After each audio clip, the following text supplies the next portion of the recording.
Namaste, my dear friends. Welcome to this guided meditation and presentation on creation and co-creation. Let's take a few minutes to allow some of our friends who want to join in live.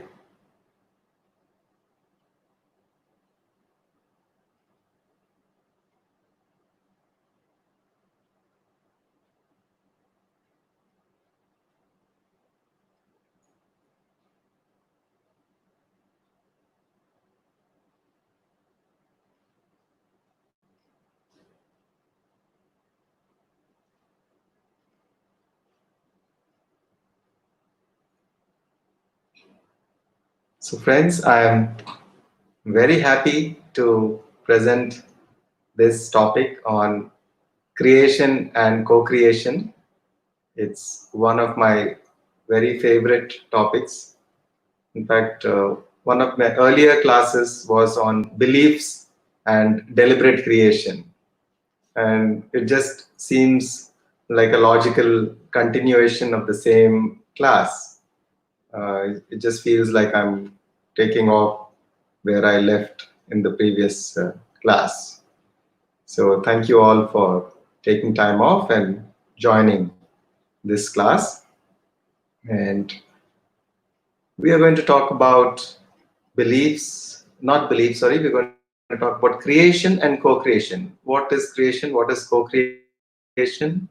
And how our understanding of co-creation and creation can help us to really create what we want to create in life so that we can be very happy, joyful, and live very meaningful and purposeful lives.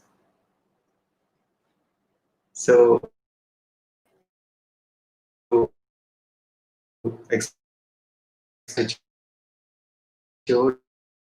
Life Foundation and QLU, Dr. Newton and Dr. Lakshmi, for creating this wonderful organization and helping so many people by reaching out to them, and particularly even in this time of lockdown, to be able to conceive these wonderful classes, the webinars and interactive inner journey sessions, inner transformation and transformational wisdom classes, which helps people to really make use of this spare time that they are getting, which is actually a gift in these times, to be able to spare for your own self, because we rarely in our busy lives were able to get this kind of time to actually focus on our own self-development and on our own inner journey.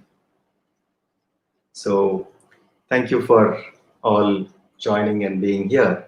So what I want to start off with is this presentation, and please feel free to ask questions during the presentation, and after that we'll have guided meditation and then interaction and sharing of experiences in the meditation. Whatever experiences we have, some of you can share your experiences.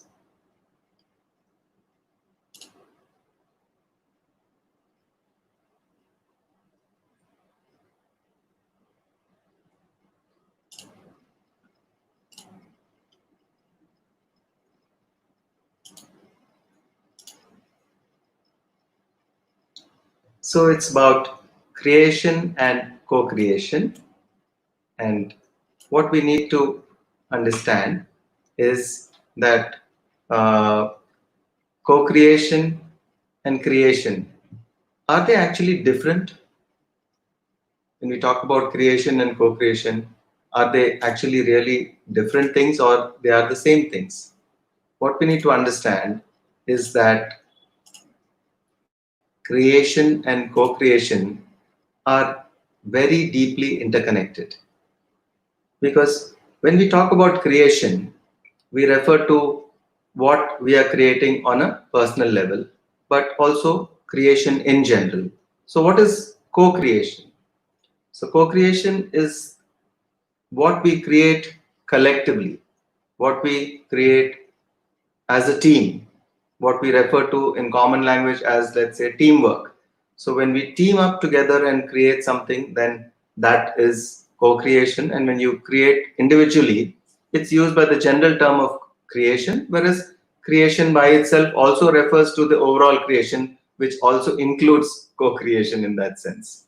So we'll look at what creation and co-creation are, and we'll look at how this impacts the most important areas of your life. So these are the wonderful masters, Brahmarshi Chakravarti, Dr. Newton Pandaviti, and Brahmar Vibrarishta, Dr. Lakshmi Newton, the founders of Life Foundation and QLU. So a big namaste to them, and thank you both for this wonderful gift to the whole of humanity. So what are the 4 areas, if you look at, where we really want to manifest something good in our lives? The 4 areas, we can look at health, wealth, harmony, and happiness or joy. I think if these 4 aspects are taken care of, we can well say that we are having a very good existence in this lifetime. The 4 fundamental areas for humanity: health, wealth, harmony, and happiness. So we look at how the laws of creation, the universal laws of creation, how they impact and how they function in these areas. The laws are all the same always, but the way they affect us, that's something that we need to understand. The way they affect health, the way they affect our abundance, prosperity, and wealth, how they affect harmony, which is related to the relationships that we have, and about overall happiness, how happy you are in life, how the laws of creation affect your happiness. Because if these 4 things are taken care of, then I think there's nothing else that you really need to really have a very fulfilled and satisfied existence in this lifetime. I hope you all agree with me when we say that these are the more fundamental aspects in life that we really need to create properly, in which we really need to create well.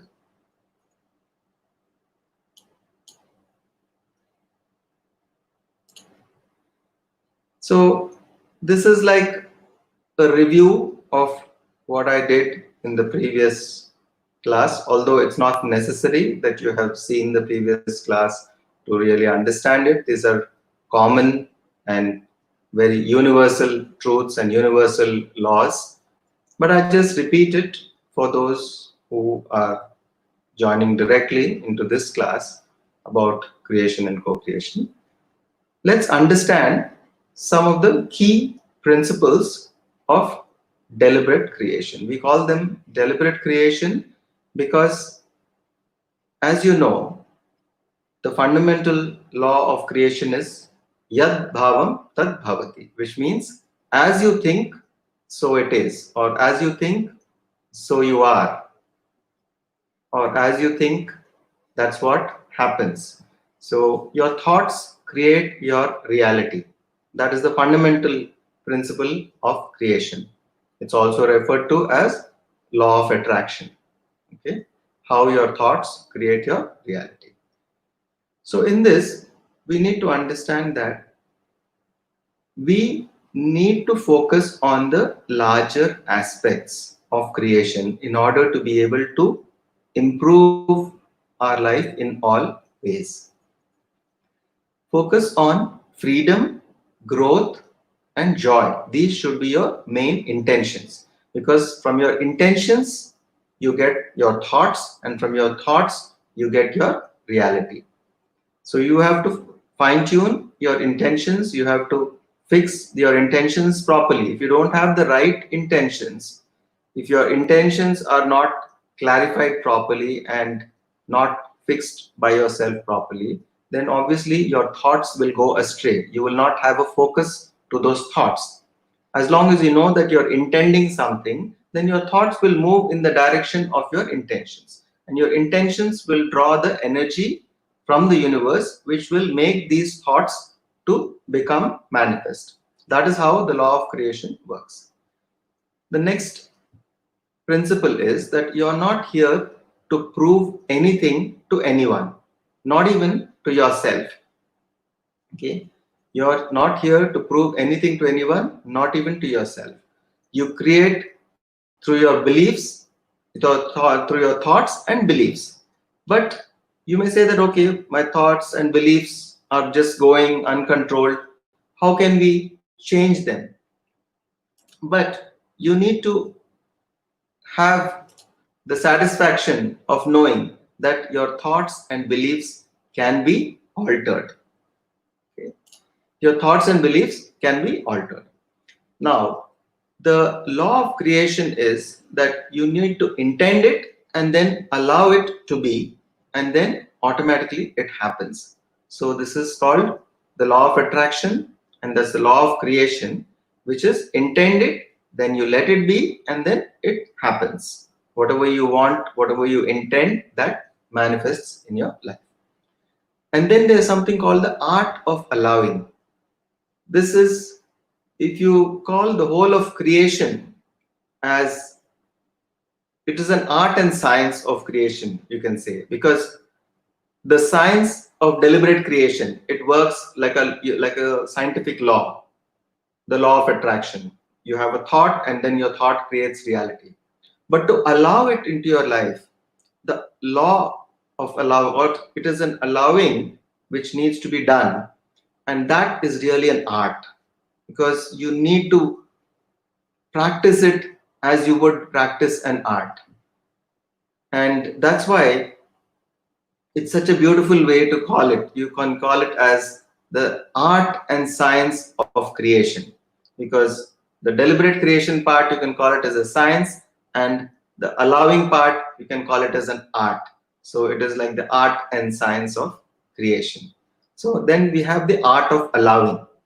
As we go forth and we touch the different areas of our life, the health, wealth, harmony, and happiness, and we see how the law of attraction and the universal laws affect these different aspects of our life, you will get to know more about these aspects of allowing. I've just put these points so that you can know what exactly we are going to cover in terms of improving your understanding of creation and co-creation in the various aspects of your life.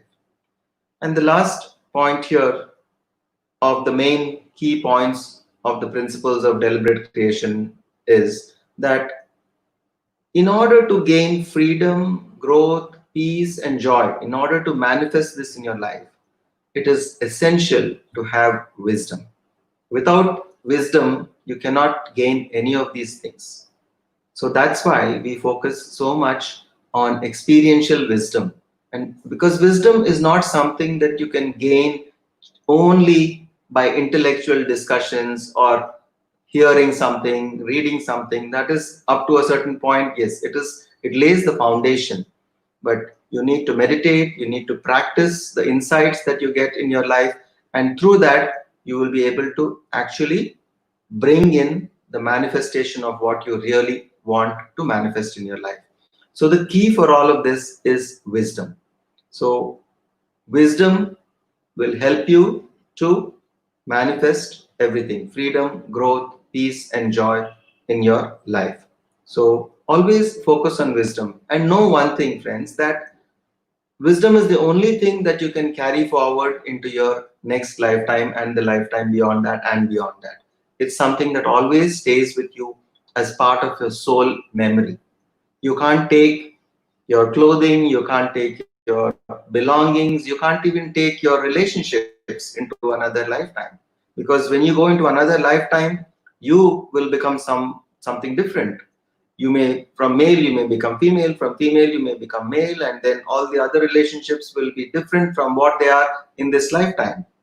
and they were different in earlier lifetimes. Sometimes they may be the same, but I'm just saying that overall, from lifetime to lifetime, there are so many changes that keep happening in terms of the relationship. Nothing is fixed there.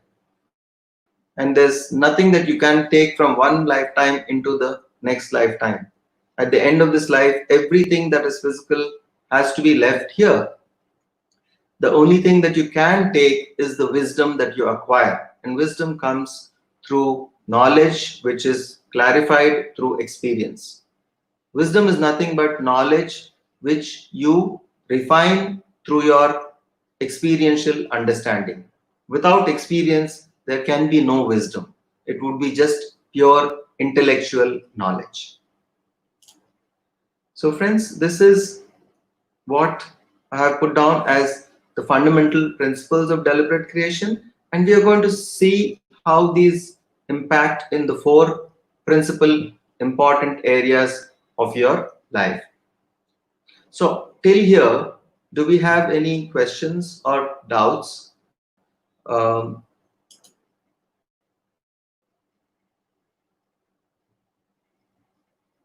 one second. Yes. So Shubha Sharma is asking, tell us more about intentions and its layers. Okay. Now, in this presentation, Shubha, we will be touching upon these four aspects: health, wealth, harmony, and happiness. And when you go through that, this will become more clear to you about intentions and how they work and how you have different layers of intentions. This will get clear as we proceed in the presentation. So Shubha asks that sometimes we are not aware of intention, but something happens. This is, you're not aware of your intention because your intentions may be sometimes so deep, you might have forgotten that at some point of time in your life, you have made this intention.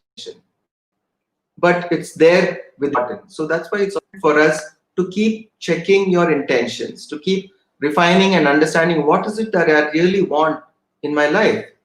And then we will be able to see whether the thoughts that we are getting are in alignment with those intentions or not. If if they are not in alignment, we bring them into alignment, and that's how you can manifest the things that you want to manifest. Else, you will manifest the things which you don't want, and this is actually what is called creation by default. Creation happens whether you intend it or not. Creation happens whether you do it deliberately or not. Creation happens whether you do it with an understanding of the laws of creation or not. Because the law still works. Whether you understand the law, you know the law, or you don't know the law still works. Like the law of gravity. Like if you jump from the 10th floor of a building, you're going to fall down. You're going to go down and you're going to break your bones, and probably something worse could happen to you.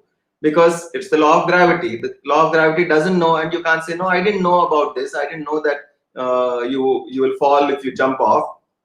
But then it works because it's a universal law. The same way you have the law of creations, they work whether you know them or not, whether you understand them or not, and even whether you believe them or not, they still work. So it's important for you to understand them. It's good. Then that's why we call it as deliberate creation. If you do it without understanding, it's just by default. And that's what most people are still doing. So when we start creating deliberately, then you become like a deliberate creator of your life, and then you can really manifest the things that you wish to create in your life.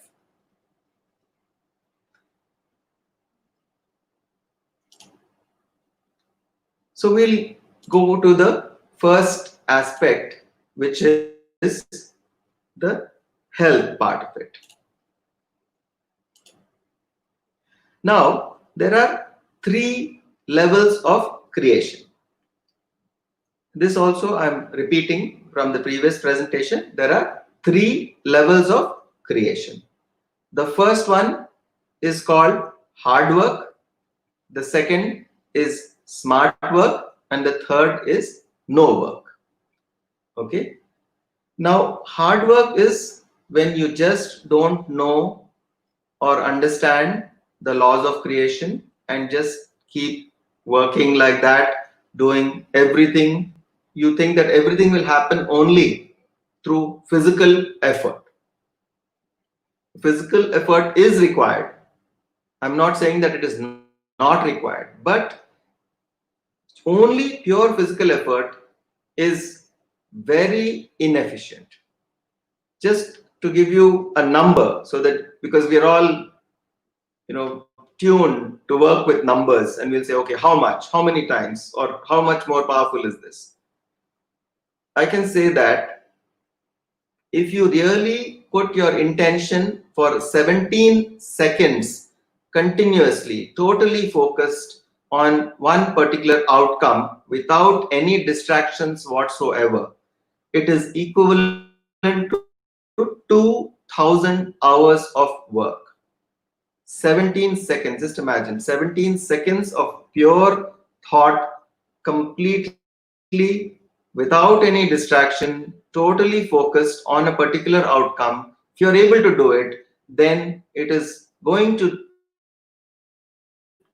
create the and that is how powerful your thoughts are, and that is how powerful it is when you start using the laws of manifest what you want to. And so that's why it's good to graduate from being just working hard to working smart. And I'm not talking about working smart in the common usage of the word working smart, like how people say, okay, you learn certain management principles and then you say that's called working smart. We don't call that working smart. Working smart is really when you align yourself to the laws of the universe, understand the laws of the universe, and use the laws of the universe to manifest what you're manifesting, creating in life. Okay, someone is saying that, yeah, network is not good and audio is not clear. So maybe I can just refresh this and see if things are better.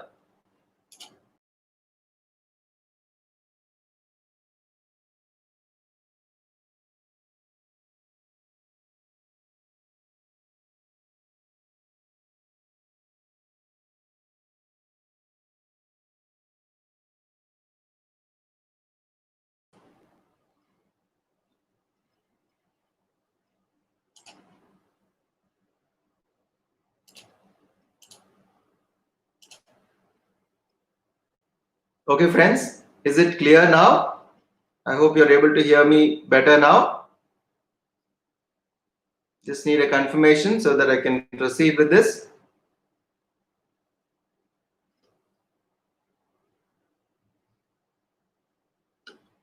Okay, so we have deliberate creation, which is the smart work aspect. And then we have co-creation, which is the no work stage, which is the stage of no work, where you reach to the level where there is no work at all. Like, it's just, and that is what we talk about co-creation.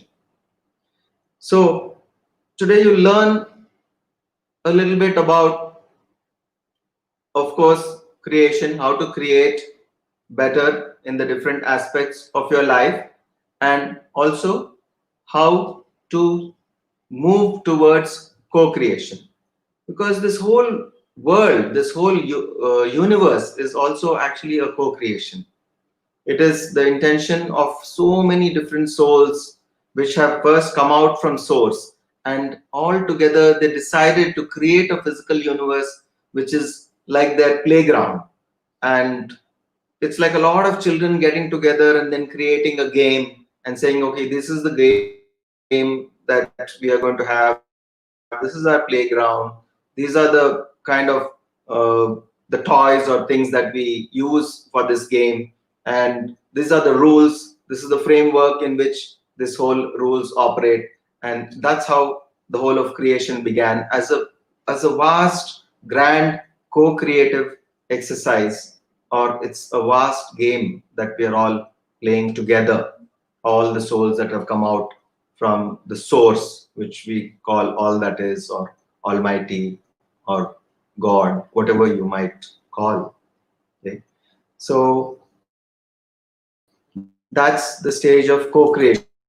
No work is the stage of co-creation. When your alignment is completely to the higher source, to the source from which we all came. So when you get directly aligned to that source, then everything happens through the co-creative effort. It means everyone's energy gets added, and that's how the manifestation becomes even more powerful.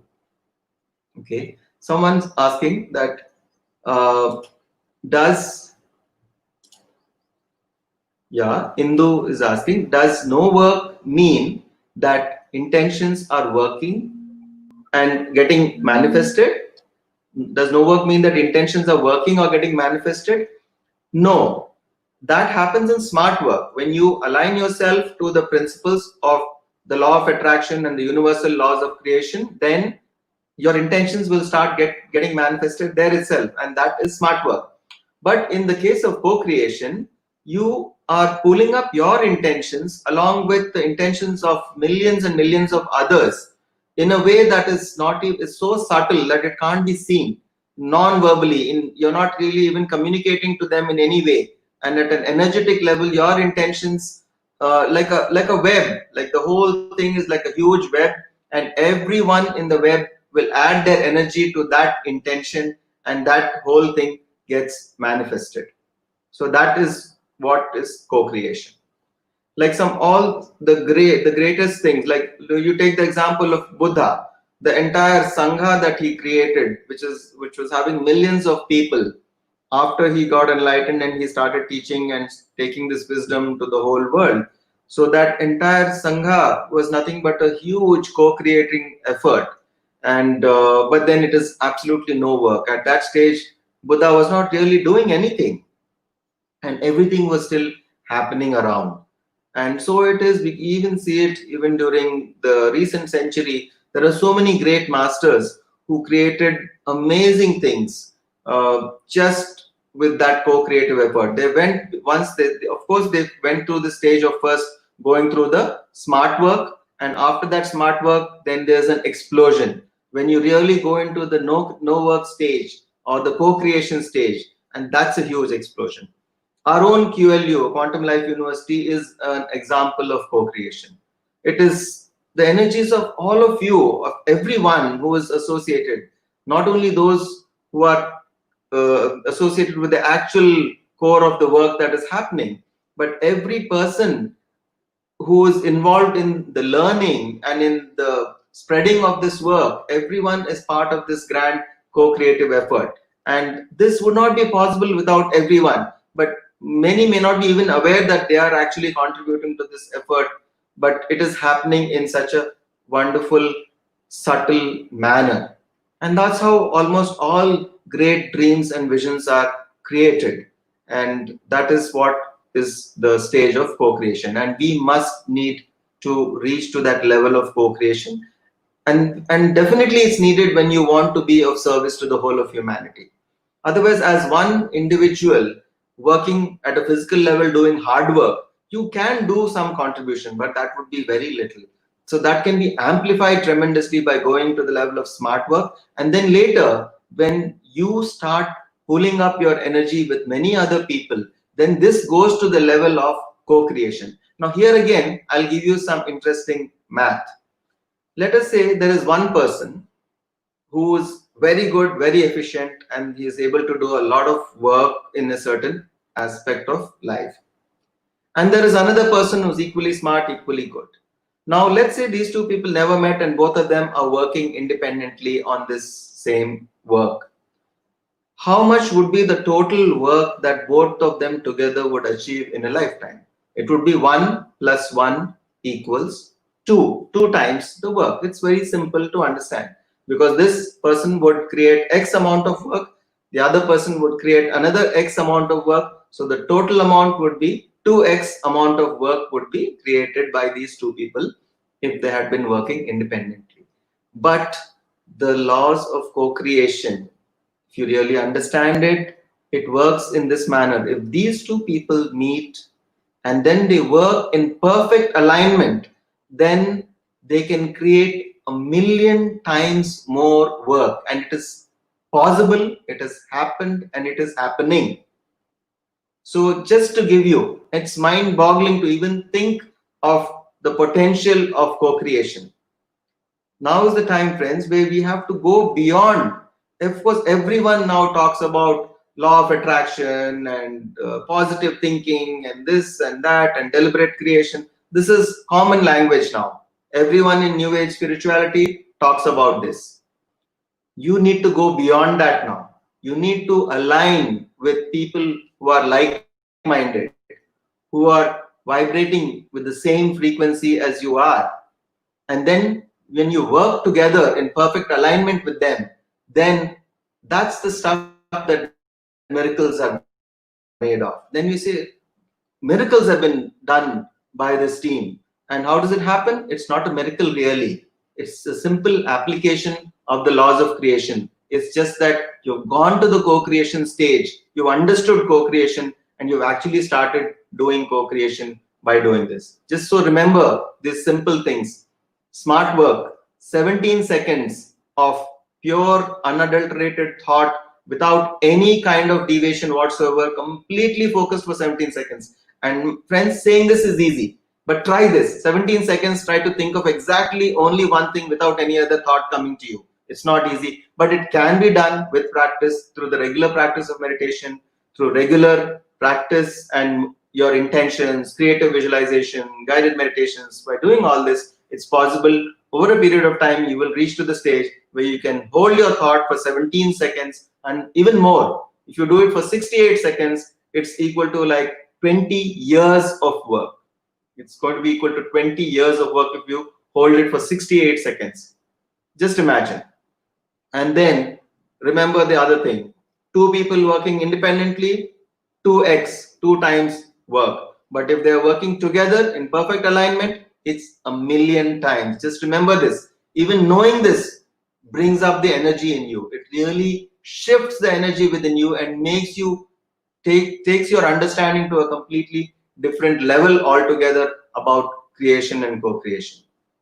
So I hope this is very clear to you all, because this is the fundamental principle that you need to know about creation, co-creation, hard work, smart work, and no work.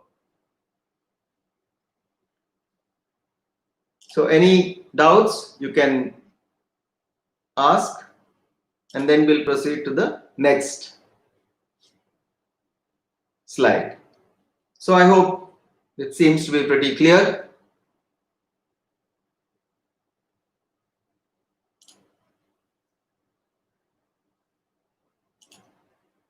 So again, we'll revise a bit, because there is something that by now most of you must be already aware of, the law of attraction.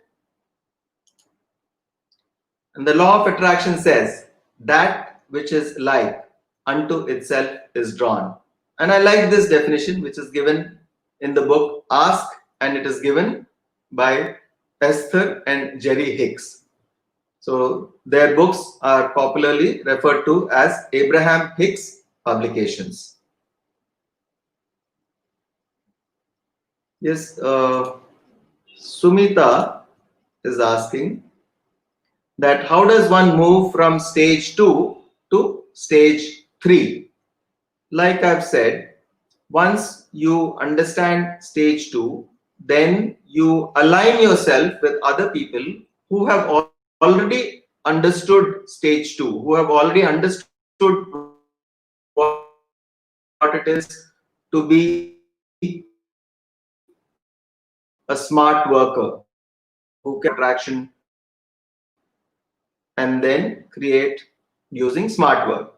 So when you align with such people and then you have very good alignment, the more the alignment, the greater the output. So like I said, if there is perfect alignment between two people, then it is million times more work can be done than a single person. So that is how it is. You just have to look for people who are like-minded, who are doing similar things, who are resonating, and who have a common purpose. What is important is a common purpose. Obviously, you can't align with someone whose purpose is very different from what you have, because then it doesn't really work. Like a Hitler can never align with a Gandhi because their purposes are completely different. So I hope you understand how easy it is to align with somebody if you really have the clarity about what you really need to do to get into that alignment. You need to look for someone who has a similar life purpose, who has similar intentions, and who is at a similar vibrational match, who has a similar vibrational level to you.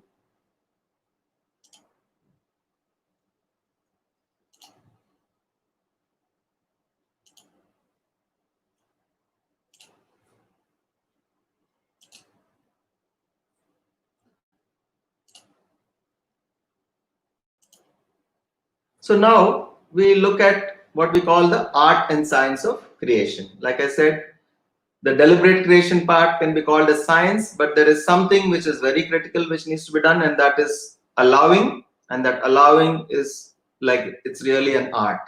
So that's why the combined thing can be called the art and science of creation. So this is a very simple 3-step process. The first step is you ask. And who are you asking? You're asking the universe. When you set an intention, a clear intention of what you want to manifest in your life, that is nothing but asking the universe. And the step 2 is once you ask, the universe will start sending that to you.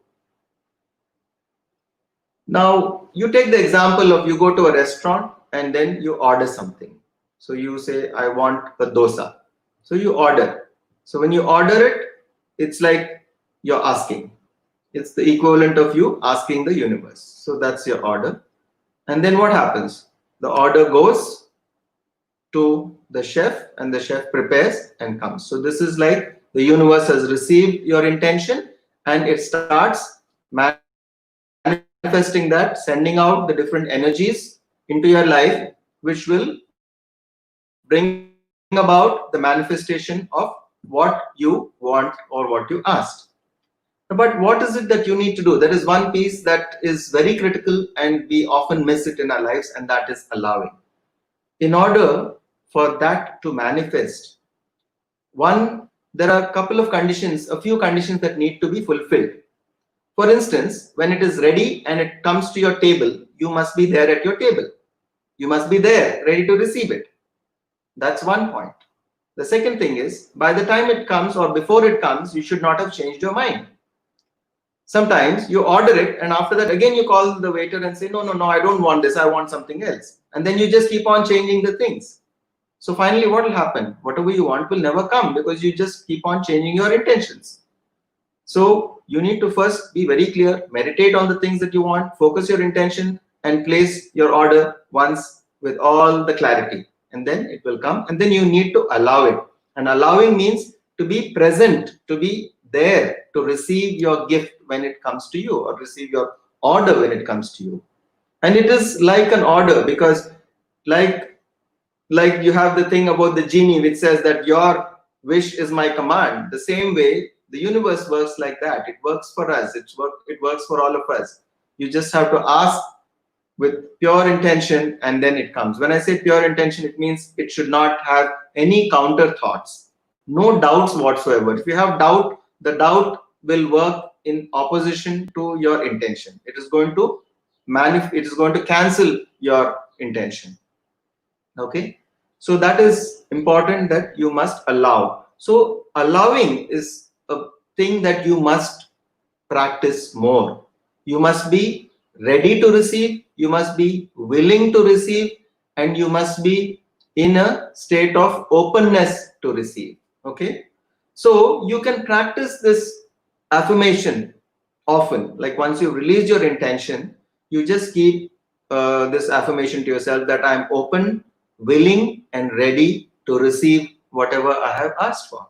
And bring yourself into the vibrational match of whatever it is that you are expecting to manifest, and allow that feeling in you to grow more and more, where you can see that actually happening, and you can see that happiness already inside you as if it is already happened. Now this is essential because the energy that you have in the present moment is what determines the manifestation of the thing in future, because all creation happens only in the present moment.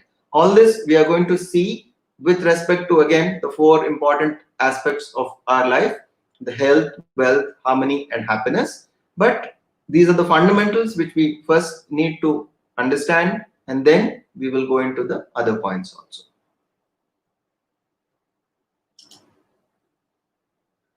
So again, a slight elaboration of this. Step one is ask, that is your work.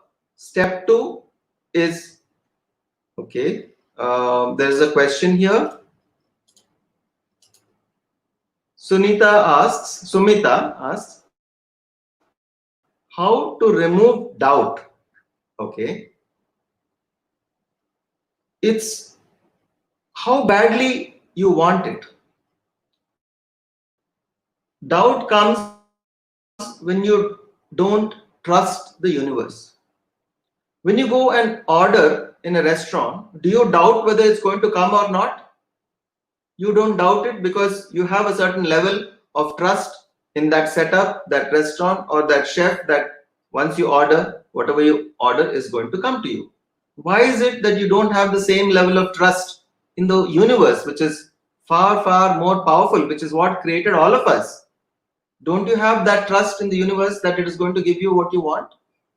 Does a child who is asking its mother that it wants food have no trust? Will he ask and say, I don't know whether she's going to give me food or not, whether really she's going to give me what I ask or not? Does the child have the doubt? No. The child has complete trust. So you begin to trust. So unless you develop this quality of trust within you, doubts will always be there. So begin to learn how to trust. Keep increasing that vibration. Trust is at a higher level of vibration than doubt, obviously. And it is at the higher level of vibration where the manifestation of your intentions begin to happen. So the only way to remove doubt is to trust.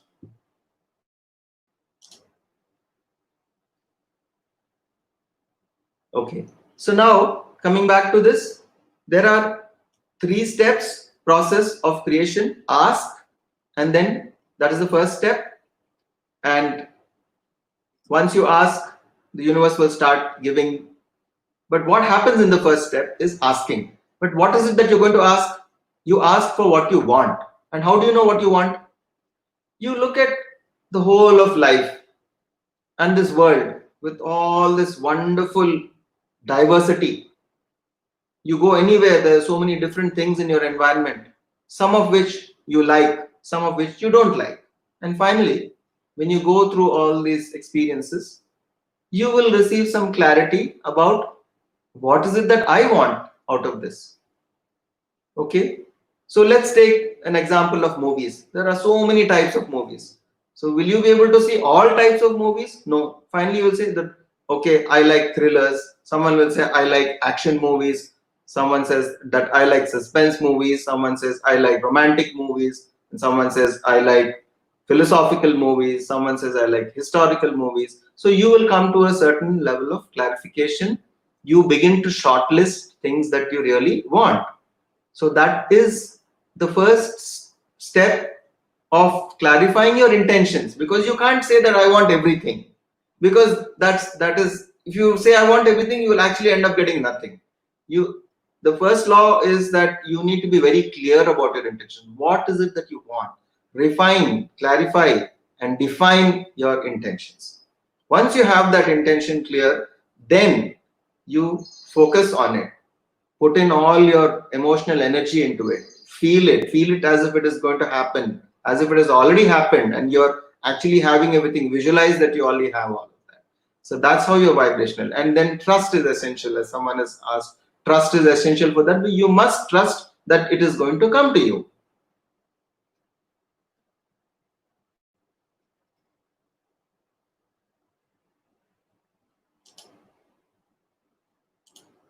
Yeah, Gauri asked, but it is said that once you have guru in your life, you should not ask for anything. Okay. Now, now I don't really understand what is the context in which this is said. But here you're not asking your guru for anything, you're not asking anyone for anything. What you're asking is you're asking your higher self.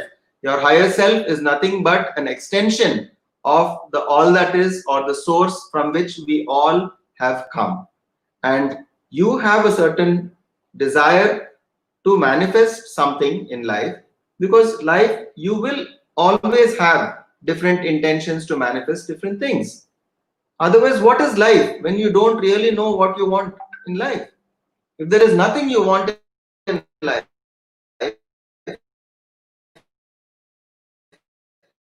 then there is no meaning or purpose of this life itself. Sorry, I think there was a disconnection. So let me repeat again. Let's be clear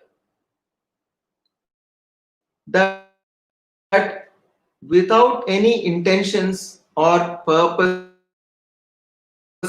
the soul comes in with a certain agenda, with certain things to do in life.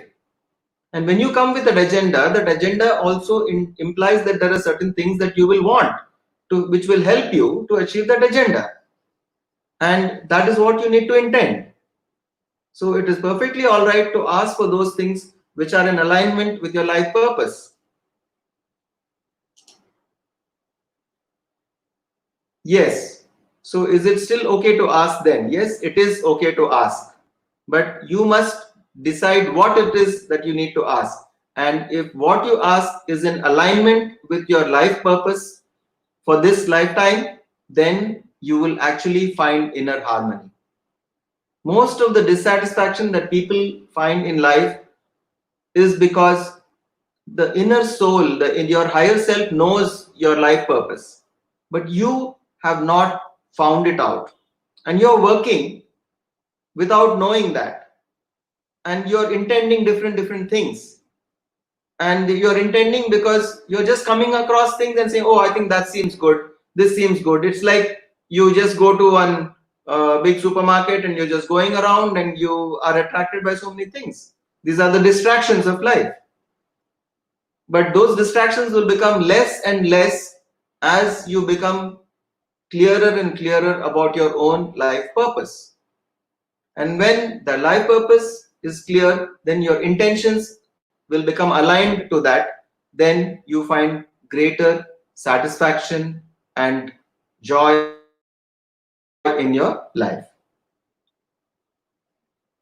So now we come back to this, the first step, which says it comes naturally.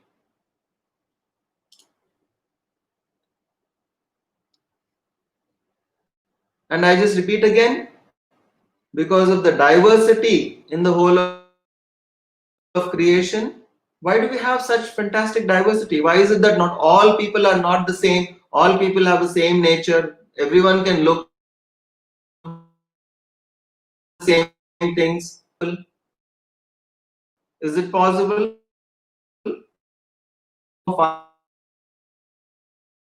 We need to have this entire diversity, and in that diversity you need to choose what you want, which end of that spectrum or which part of the spectrum do you want to operate on. Let's say you have this whole the rainbow of colors, which have millions and millions of colors, and you choose a particular part of it and say that this is the color that I really like. So it's like that. It's probably not the best comparison, but it's the closest that I could think of to tell you about the diversity of experiences that you can have in life.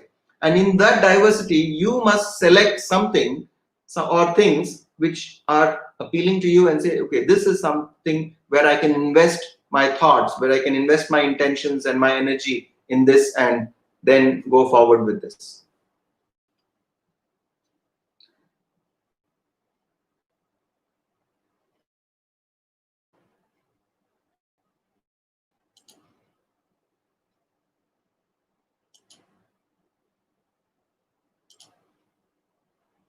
Okay, there's a question here, but somehow it's not coming onto the screen. Yes. So Amal is asking that alignment with higher self and alignment with source. Abraham Hicks has mentioned higher self at all. Can you clarify that? Uh, Actually, Amal, if you have read the Ask and It Is Given, they use different terminology. They talk about your inner being. Okay.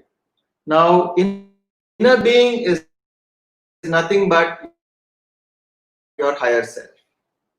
So, if you look at Ask and It Is Given, everywhere the inner being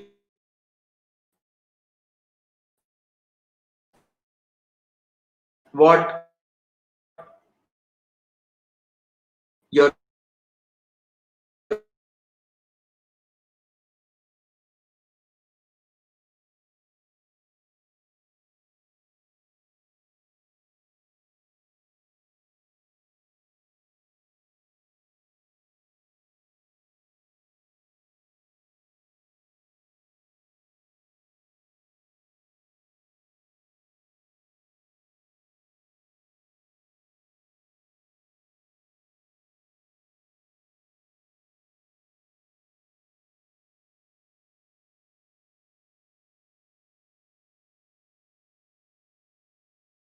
do something with the Wi-Fi because it looks like there's some network problem.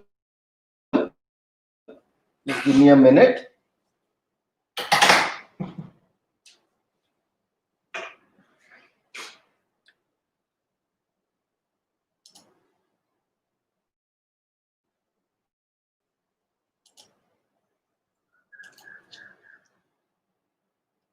Yes. So Amal has asked to repeat. So Amal, in Ask and It Is Given, Abraham Hicks, that is Jerry and Esther Hicks, the authors, they keep using this term called inner being.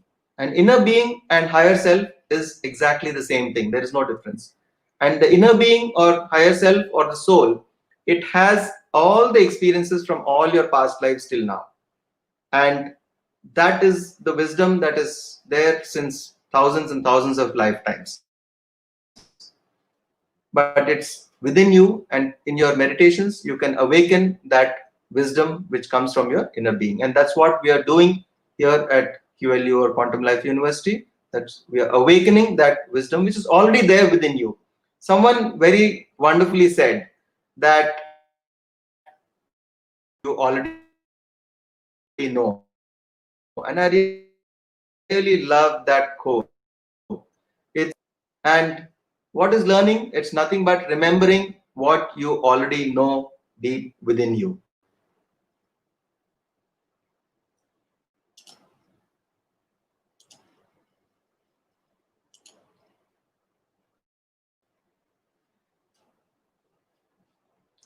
Okay, then you have step two, which is the universe is giving to you. That's not your work, it's just happening. The universe will start giving to you.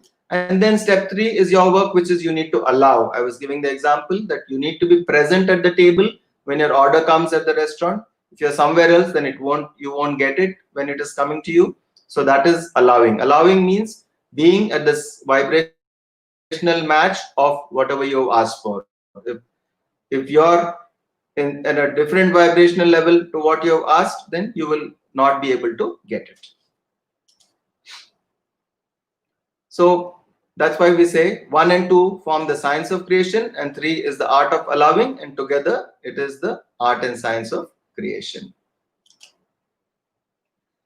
Okay, so now there are any doubts, we'll clarify that, and then we'll go to this 4 aspects of life and how our creation can happen in these aspects and how we can create better in these 4 areas of life.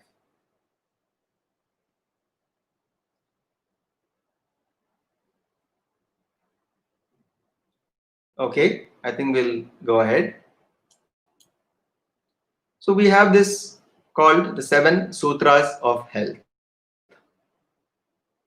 So understanding this,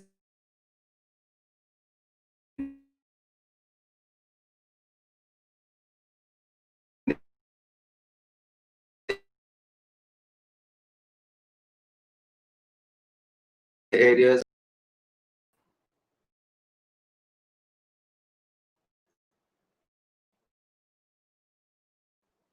seems to have come.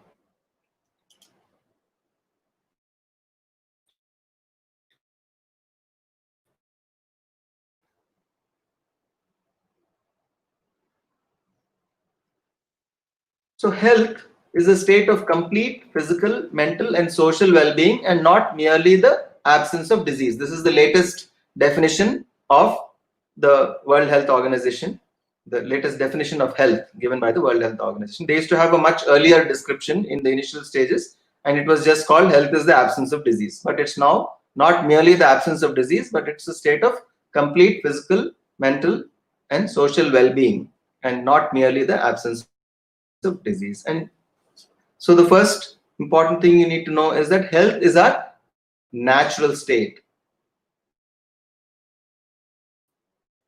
Our natural state is not disease, our natural state is health. The sutra number one is you are the creator of the health, of your own health. No one else creates. We always keep blaming so many other things for our health, but it's you awaken that inner doctor which is there within you.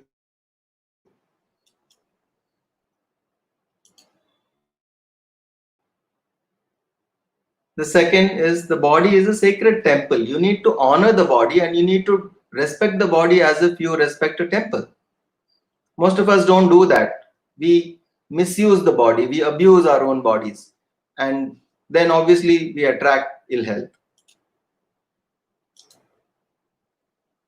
The third is that illness is a teacher. The body actually speaks to you. If you are able to be sensitive, the body tells you. And when you start communicating with the body, even the illness becomes your teacher. The illness actually is a teacher. You need to learn from illness. Every illness is, it has a certain lesson for you, something that it's trying to tell you, something that you need to change in your life actually. And if you're not doing that, then that illness continues. And if you're doing that, the illness goes away. It's as simple as that. It's like if you learn the lesson, the problem goes away. This is how it is. Everything about cause and effect is like that.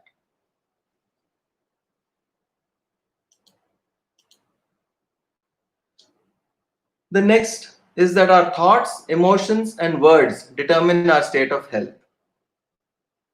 Be very careful about what you think, about your emotions, and the words that you utter, because all of these impact your health.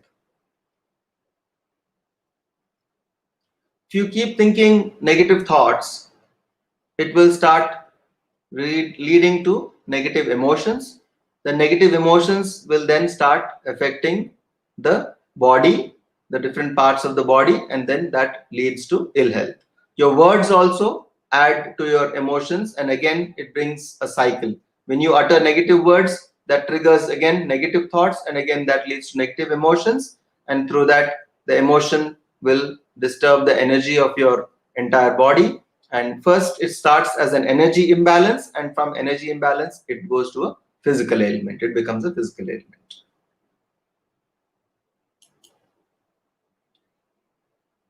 Next is about the power of touch and love.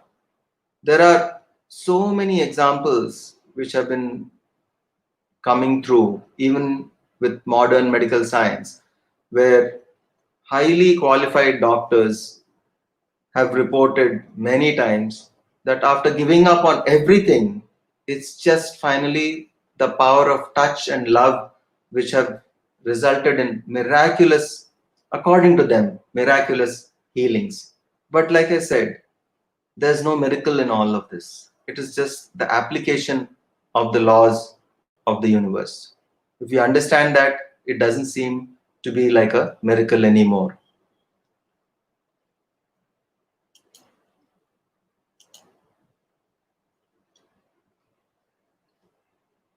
The sixth sutra is about alignment of body, mind, intellect, and soul. When there is alignment between body, mind, intellect, and soul, there is better health. Sometimes your mind is thinking something, your soul is something else. So I was referring to soul purpose, your life purpose. Your soul knows life purpose. But if your mind is thinking thoughts which are completely out of tune with your life soul purpose, then there is no mind and soul alignment. Then your intellect may be going in a different direction. So you need to always have alignment. When you have this alignment, the greater the alignment, the better the health. So see where there is misalignment within you. Just keep checking in your meditations. Is your body aligned to your mind? Is your mind aligned to your intellect and soul? Are all these four completely aligned? Bring them into alignment. And when you bring them into alignment, your health can be perfectly fine. And then the last point with respect to the health, there is something called a life urge. You need to have that inner will to live. Many times that there is some subconscious urge that you have had enough of life, and that starts damaging your health automatically. It is going to go against having greater longevity and better health.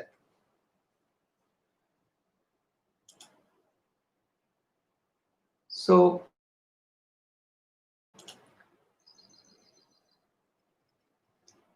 Mr. Sunil asks how to align it together.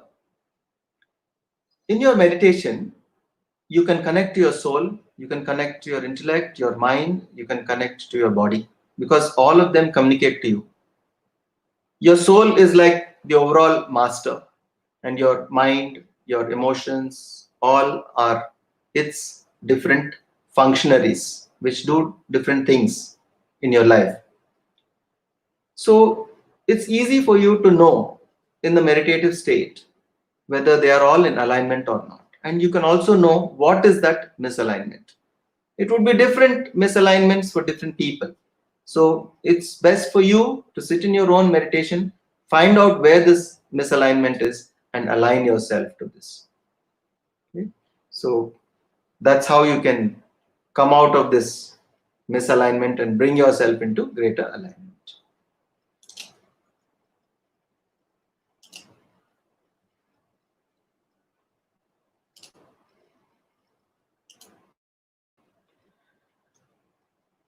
Realize the power of breath and meditation. Just understand the tremendous healing power of your own breath. When you start breathe, just the act of breathing with awareness itself will bring in so much of positive and healing energy into you. Just the simple act of breathing with awareness. Most of the times we are breathing, we don't even know that we are breathing. That's the unfortunate thing. But if breathing can be done with awareness, and then meditation is also practiced regularly, then tremendous improvement in health happens automatically as a result of that.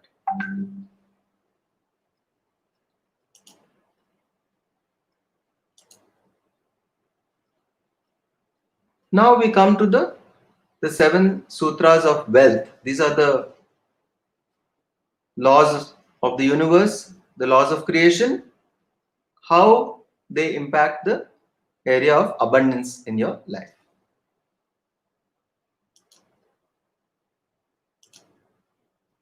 So the first sutra is that inner abundance equals outer abundance. You can't be feeling poor inside and expect to be wealthy outside. It just can't happen. Unless you're feeling very wealthy from inside of you, you can't manifest wealth outside of you or prosperity. And abundance is not just about money, it's about every aspect of life. Abundance of everything that you really want in your physical life. So practice inner abundance.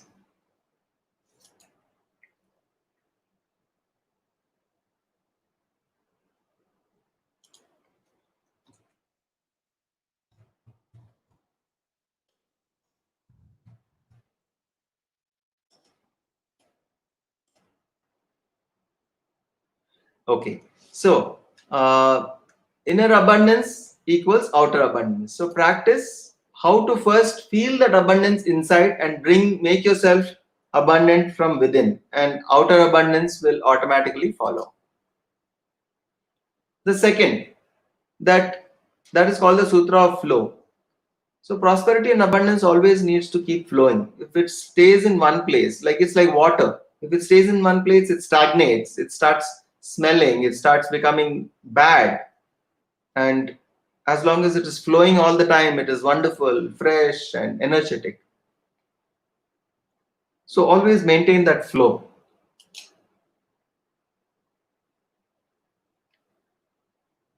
The third, energy flows where attention goes. So always focus and give your attention to the positive things that are happening around you. So one might ask that should we ignore all the negative things that are happening? And the answer is yes. Ignore all the negative things that are happening unless it is something about which you have to do something personally. If something is happening to a loved one, obviously you have to work towards that. But all the general news, all the bombardment of negative news that happens from around the world, just ignore it. Just focus on the good things that are happening and give your attention to the good things. And then automatically everything will start improving.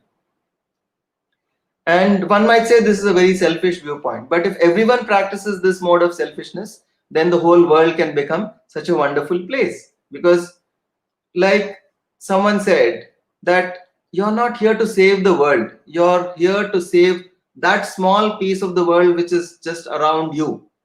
Okay, and you do that, and if everyone does that, the world will automatically become a wonderful place. So I will Sunil was asking where we can get all this valuable knowledge. I will give you recommended books at the end of the presentation, and there are many other sources like many of our workshops and trainings that we conduct, in which we go more in depth into this. We have 2-day workshops, experiential workshops, and others in which we take you through these processes with much more intensity, because it takes a long time to go into all these processes, and we do all that. And there are many books which you can read and refer to as well, and many guided meditations which are available on this subject, and I'll share some of those details with you. Yes, so energy flows where attention goes, and that is the third sutra.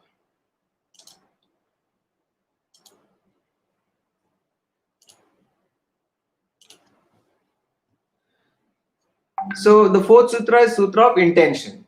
So, like in the initial stage where we're talking about the law of attraction, I also talk about intention. So the same thing is the intention that we have here. We need to have intention very clearly. What is it that we intend? Have clear intentions. And when we have clear intentions, automatically that intentions will begin to manifest for you.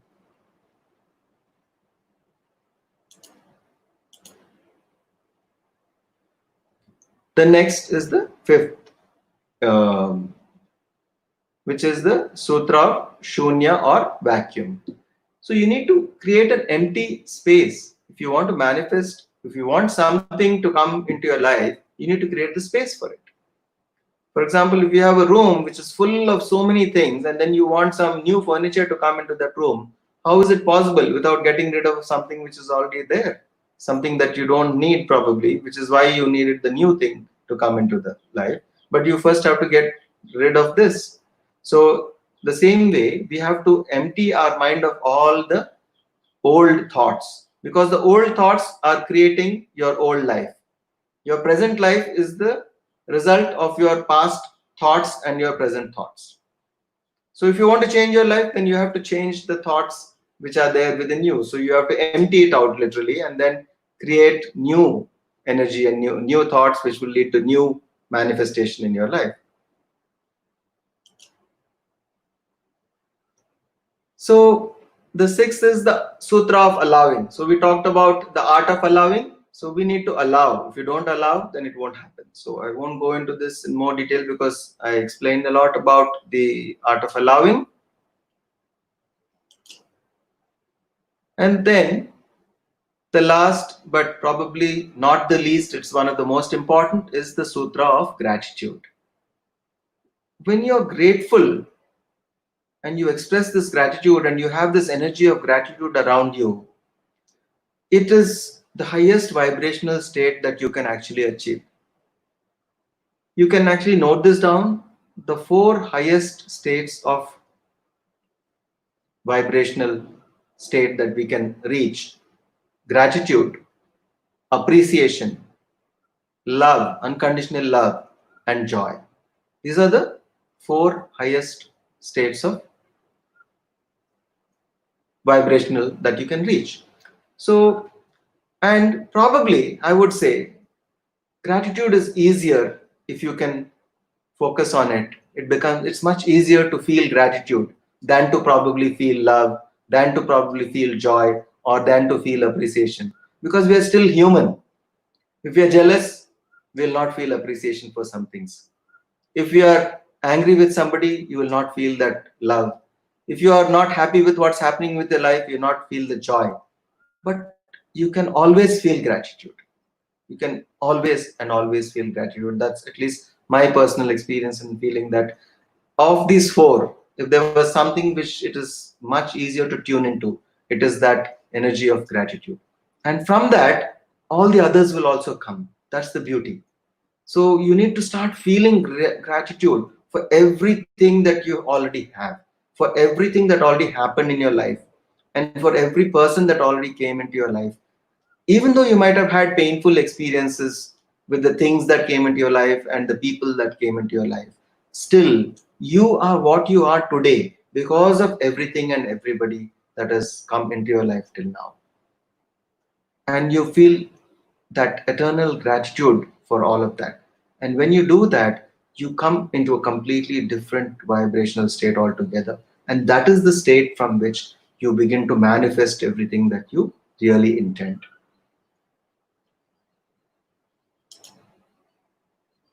So there is this principle which we call BDH. So normally it is you say that I have something, then I do according to that, and then I can say that I am that, I'm be that. So for example, if I have a lot of money, then I will spend the money, which is the do, and then I be, which is I be rich. That means like people will call me a rich because I'm wealthy because of that.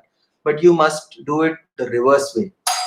So if you want to be this thing very reach a lot of wealth, then you must be as if you are a wealthy person, and you must do everything as if a wealthy person would do, and automatically you will begin to have.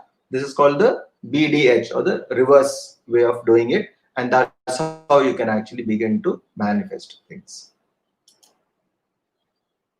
Then we come to the seven sutras of harmonious relationships. So, meanwhile, just give a 2-minute break for you to ask some questions, and there is some network that I just want to check once again. So, give me a minute for that, and meanwhile, you can just post your questions, and I'll come back in 2 minutes.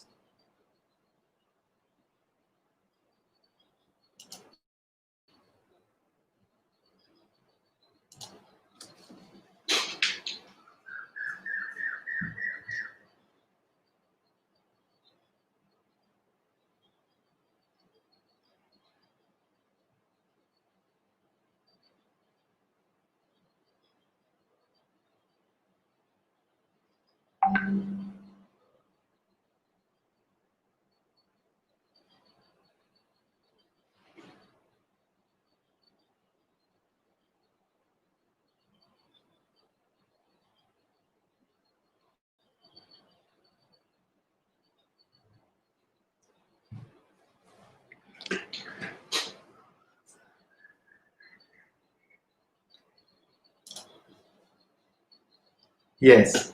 So the next we come to relationships.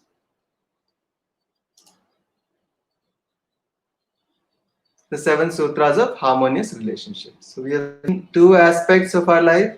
One is health, another is wealth, and now we come to relationships. So I'll talk about seven simple laws or sutras of harmonious relationships. First, relationships are sacred. Understand that relationships are sacred.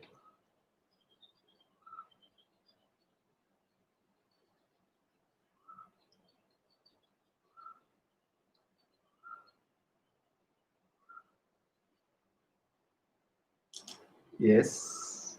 Vipul is asking that can we have more details on the importance of touch and love? Yes, there are many books written by doctors. Maybe one book that I can recommend to you is it's called The Secret Life of the Unborn Child. The Secret Life of the Unborn Child by Thomas Verney, which talks about how the fetus in the mother's womb itself is able to feel and know so many things, and the experiences of the doctors and all that. So that is one place where you can begin to start reading about this. So relationships are sacred. You must understand that you should not view relationships as a big pain, a big nuisance, and something that you need to tolerate. So that's not the attitude, because we will see why it is so important. The first thing is relationships are sacred, and that you must actually love yourself before you can love anyone else, because without self love, you can't love anyone else.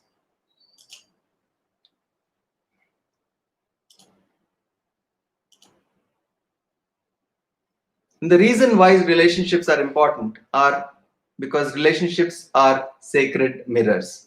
They reflect things back to you. They teach you about aspects of your own self which you have not acknowledged within yourself. To give you an example, if you are very upset because you feel someone is a very angry person, it simply means that that person is mirroring or reflecting the hidden anger within you. Now, this is something that you will not like to hear, and even I didn't like to hear this when I heard this for the first time, that relationships are mirrors.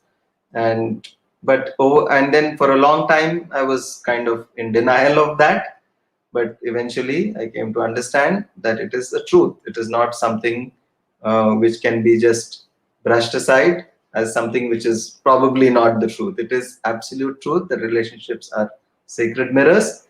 And if there's something which is really bothering you about somebody, please look into yourself and understand what is it, that same energy that you're carrying within you, which you're denying, or it is hidden, it is somewhere under the carpet, it is deep there inside you, but you don't want to acknowledge it. So just bring that out, acknowledge it, and then work on it, and you will find that the relationship with that person automatically improves. It has got nothing to do with that person, it is actually more to do with yourself. The third, masculine and feminine are both integral parts of oneness.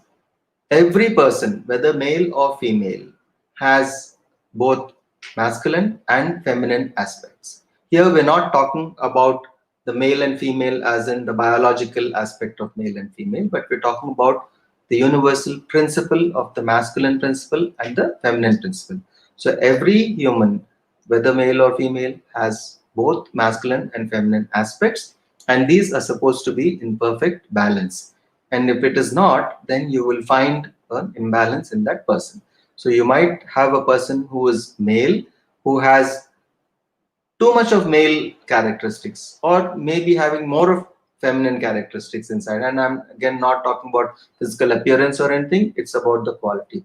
The masculine is determined by what you call the seed energy. It is the one which goes out, which is the one which is actually the exploring, the one which is you know the external, the outward moving energy, and that's the masculine principle. And the feminine principle is the nurturing, the receiving aspect which is there. So now you can understand that these aspects are there in every person. A person who is very affectionate, receiving, and very nurturing has that feminine quality. So that would be there in males also. But if it is there beyond a certain level, then it means there is too much of the feminine principle. So some of the masculine principle may be less in such a person. But we need to bring about that balance. You need to see what are these aspects and whether they are there within you in balance or not. So bring about that balance, and automatically your relationships also will begin to improve. The next thing is that inner harmony, like how we had in this money, inner abundance is equal to outer abundance. The same thing applies here. It can't be different, obviously, because all are based on the same universal laws. The inner harmony means outer harmony. If you have a lot of disharmony inside, you can't expect your relationships to be proper outside. The same thing, the same disharmony will be reflected in your outer life. The next thing is cooperation and nurturance is the key to wonderful relationships. You must always approach relationships with a spirit of cooperation, and that you must nurture it the way you nurture a plant. Okay, you just can't plant it and leave it. It won't grow completely on its own. Uh, but it needs a certain level of nurturance when you all complete love and care has to be given. So that cooperation and nurturance, if you understand that it is essential, that it just won't happen on its own, then your relationship begins to improve. Then relationships are based on heart and soul. So work towards heart and soul based relationships. Unfortunately, today in life, most relationships are what we call mind based. You make all the decisions about whom you like and what you like about that person completely. It's a intellectual exercise. It's something to do more with the mind. It's to do with the likes of the mind, the likes of the likes and dislikes and all these things. But every analysis is done with logic and analysis of the mind. So instead of that, you must cultivate the relationship as a heart and soul based relationship. And the last point of the relationship is that freedom and mutual respect. So what really helps the relationship to blossom is that giving each other the freedom. And like this wonderful author and poet Khalil Gibran in his book The Prophet, and I very strongly recommend that you all read it, The Prophet by Khalil Gibran. He says, let there be spaces in your relationship. Let there be spaces in your relationship. So there should be spaces and there should be mutual respect. And that's how, like, for example, if you have two plants which are planted so close, then they will, both of them will not be able to grow. Why do you think a farmer will plant the, the trees at a certain distance from each other? Because they need that space to grow and to blossom. And that's exactly what we also need to do in our own relationships. So now we come to the last aspect, which is happiness. We covered health, wealth, and harmony. Now we come to happiness. Happiness is actually the fundamental measure of our success. If you want to really know how successful a person is in life, you need to see how happy the person is. The measure of success is not how wealthy a person has become, how powerful, how famous. None of these are any good measure of the person's success. A really successful person is one who is really happy, very happy in life.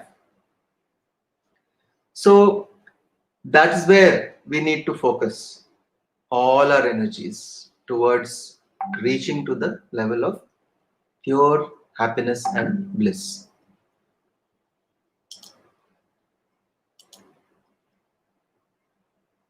So, in this, we need to really understand some of these universal principles which we have been looking at from the beginning of this presentation. First is we make our own reality. If we don't know that you are creating the reality, definitely you will be an unhappy person, because not everything that happens in our lives is something that we like or enjoy. We go through pain, we go through and we suffer, and all this is happening. But if you know this reality, you understand this reality that you are the one who is creating everything in your life, then that understanding itself will help you to come out of the sadness or the feeling that you are a victim of circumstances. There is a great power that you get when you realize that you are the creator of your life, even though you are not enjoying what is happening in your life. But still, when you know that you are the creator, then you have the ability to come out of that cycle of feeling victimized and creating situations which you are not enjoying in life.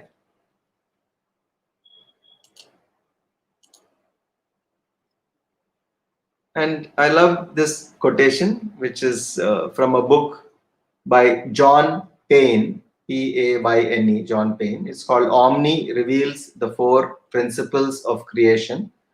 And he says, you create your own reality, not some of it, not most of it, but all of it. So, this is a very powerful statement. Just remember this, that you create your own reality, not some of it, not most of it, but all of it.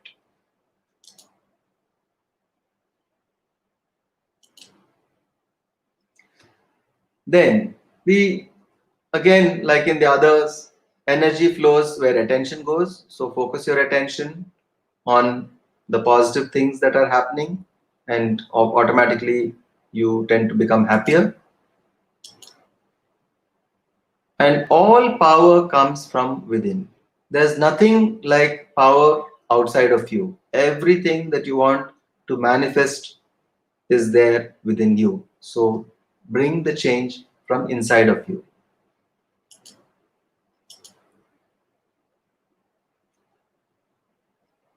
The next thing is, now is the moment of power. You can only create in the present moment. You can't create in the past, you can't create in the future. You can't create in the past because the past is over. You can't create in the future because the future is not yet here. The only moment in which you can create is the present moment. So live in the present moment and invest your entire attention and focus to the present moment. And you will become the most powerful creator in the world if you are able to be and live completely in the present moment.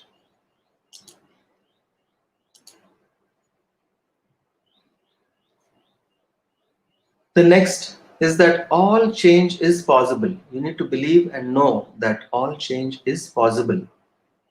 You need to work from inside, and when you work from inside, all change is possible.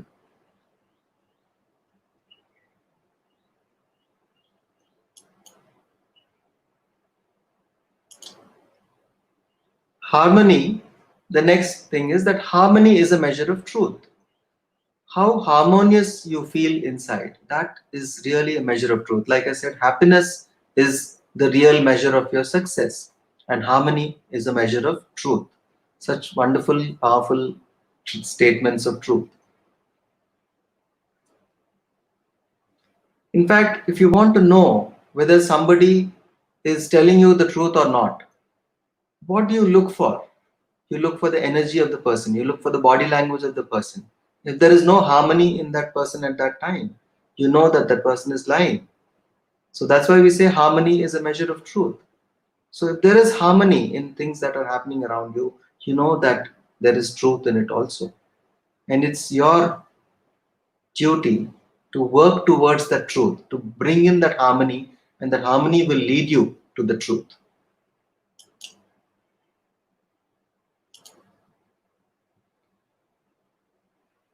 And finally, there is no happiness without sharing. Let's say you give someone all the possible wealth and everything, good health, all the things are given, but the person is alone, no one else around. Will that person be able to be happy? And even if that person doesn't share what he or she has with others, will there be true happiness? It's not possible. So once you start manifesting things after using the laws of creation, then you have to start seeing, you have to start contributing to this world to which you have come. So I talk about this wonderful word. I love this word. It's called contribution. You are not here to do anything. You say, okay, I'm going to serve the world. No, these are all big, big words saying, I'm going to serve, I'm going to help. You're not someone greater than anyone else to help anybody. No one needs your help. Okay? No one needs your support. You say, okay, I'm going to support this, I'm going to help this. Those are all things that are coming from a sense of ego. Okay? But you just say that I'm going to contribute to this world. I've come into this world and let me see what I can contribute. So everyone contributes, and if everyone contributes to make this world a better place, and friends, that is what is co-creation. So co-creation is everyone contributing what they are best at doing. Like someone, not everyone would contribute the same thing, because everyone has different expertise, different specialities. Everyone is unique, every soul is unique, every soul has something very, very unique about them. There is no other person in this soul, in this whole universe like you. Know that you are such a unique signature of the divine. There's no other like you. Like there are no two snowflakes which are the same.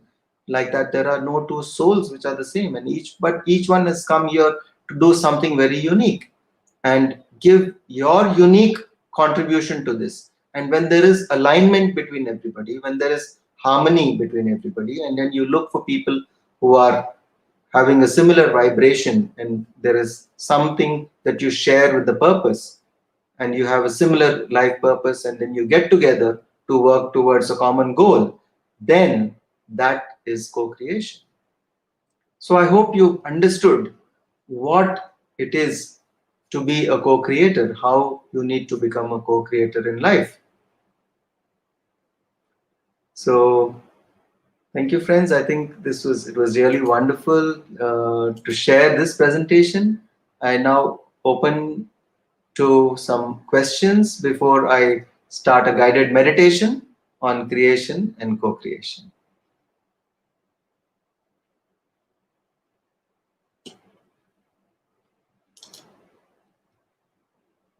So that's welcome to Quantum Life University.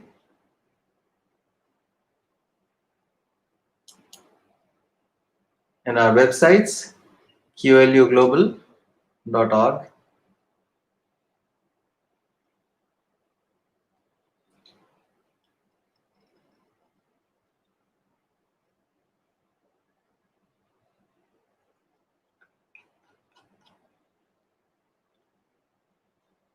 Yes, any questions? Then we can start with the meditation.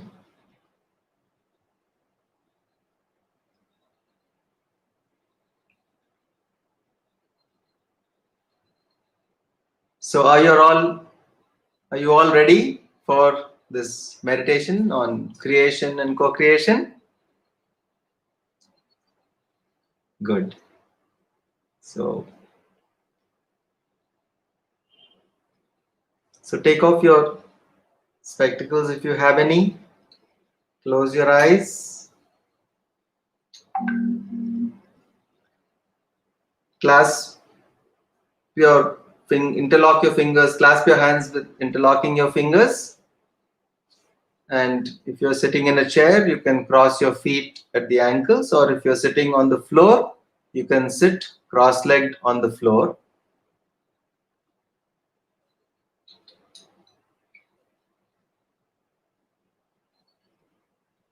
So let's begin this meditation. Just take a few, 2 or 3 deep, slow, relaxing breaths.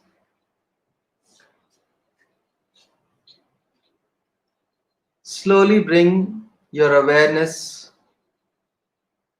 to your breath. Till now, you were probably focusing on the lecture, on the presentation, and on so many other distractions. But now, slowly, with every breath that you take, just bring your awareness, your entire awareness to the breath.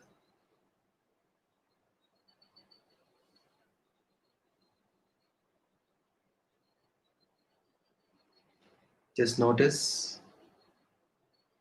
how your breath is going in and out, peaceful, effortless, easy, soft, tranquil, calm, unhurried breath. At this point of time, you have nothing to do, nowhere to go. Just be. Just be here. Be present and stay with your breath. No need to take any deep breath or no need to hold your breath. Just your natural, easy, effortless, soft, tranquil, peaceful, calm, unhurried breath.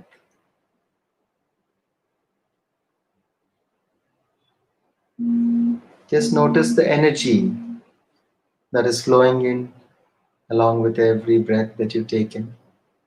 And as you breathe in, you're breathing in peace, calmness, energy, healing light. And when you breathe out, you're breathing out all your stress, strain, anxiety, tension, worry, everything. Just breathing it out.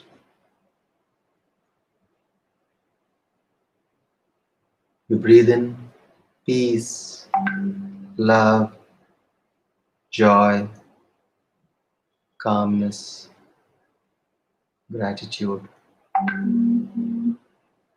You breathe out all the stress and strain, worries and anxiety, guilt, shame,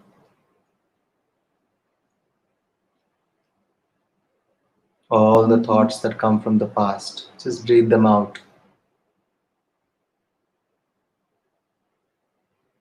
And all those impulses that want to take you into the future, like your worries and anxiety, just breathe them out. No thoughts. Just it's you and your breath.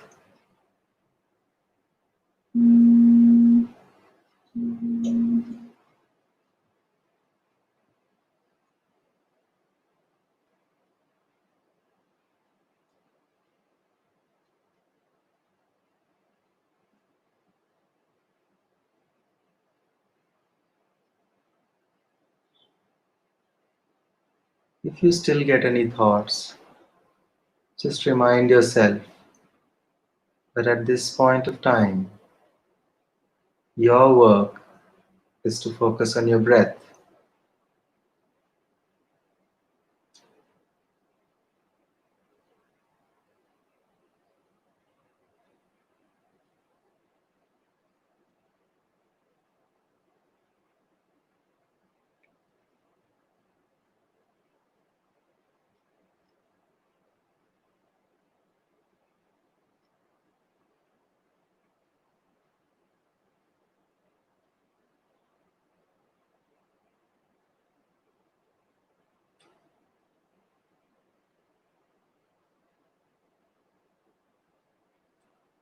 Just connect to that essence of your own existence, the deeper aspect of you, your inner being,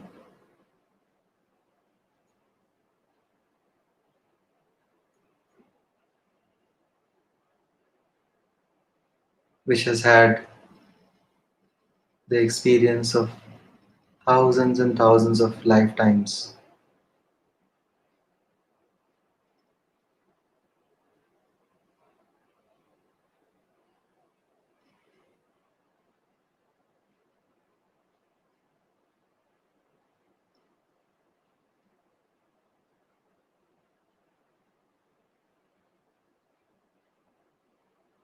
Allow your breath to lead you to that broader, wiser, more powerful aspect of you, your inner being,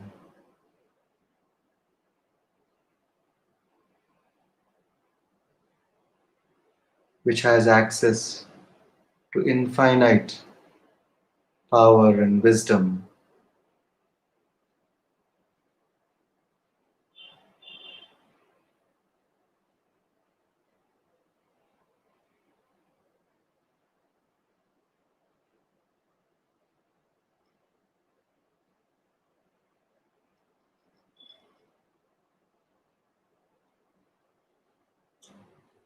Just communicate with your inner being.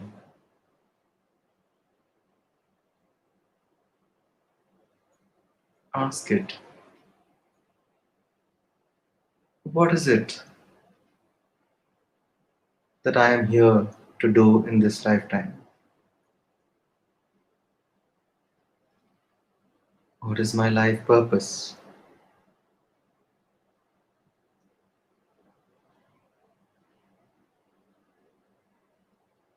Trust whatever comes from within you, because it is coming from that deeper, wiser, broader,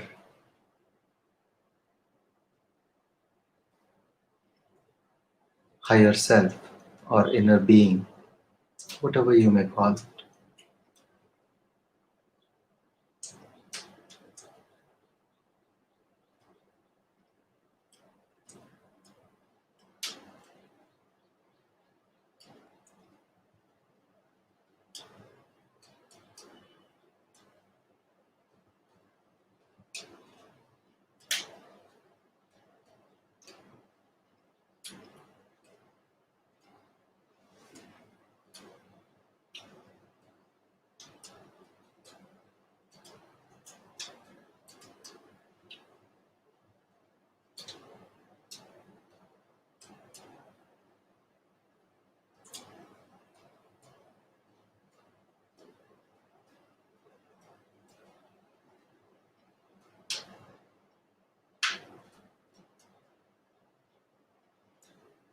Just look at your life till now. Just scan quickly the life that you have led till now.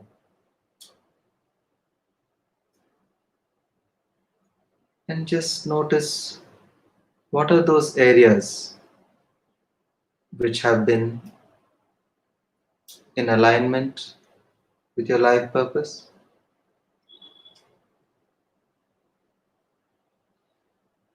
and what has not.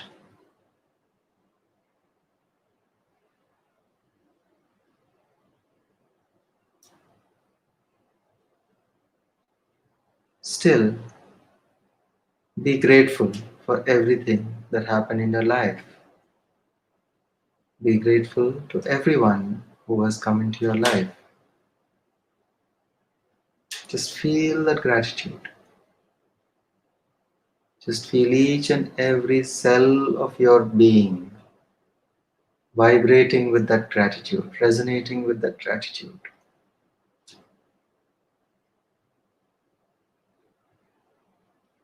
Understand that you are what you are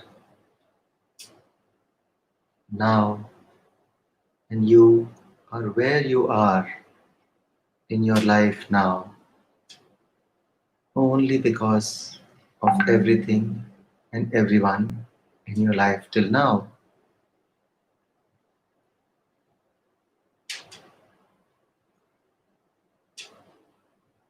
With every breath, feel that gratitude multiplying, now going up to 10 times more,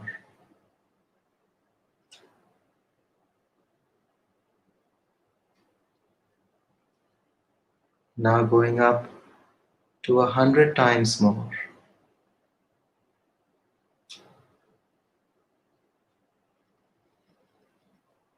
Notice all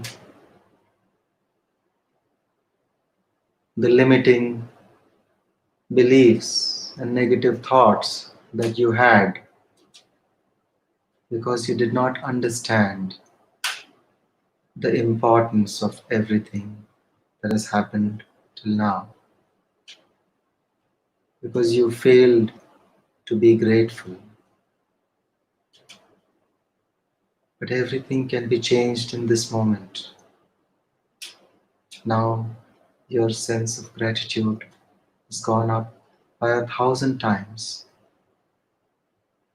You can feel this pulsation in each and every cell. It's like your hairs are standing on end. It's like you have the goosebumps.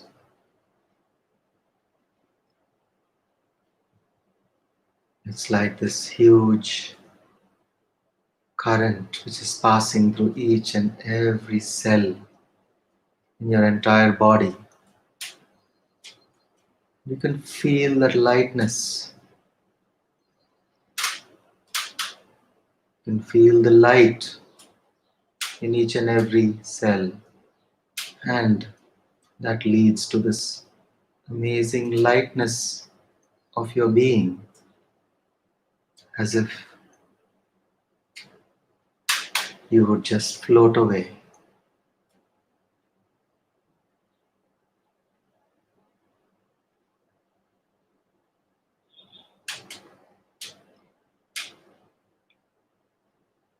Now this feeling of gratitude goes up to 10,000 times more than before.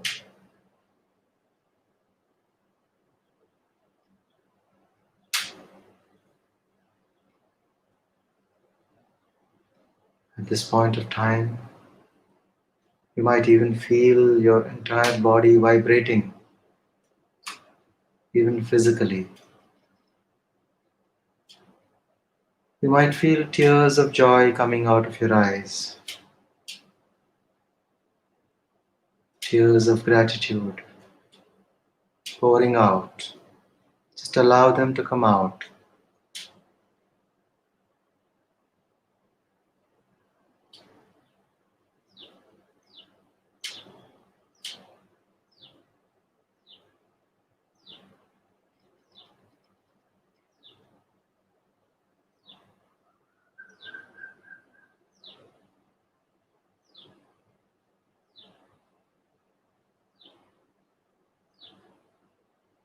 You can now feel that every breath that you take, it's not air that you breathe. It is pure joy, bliss, gratitude, appreciation of everything and everyone in your life.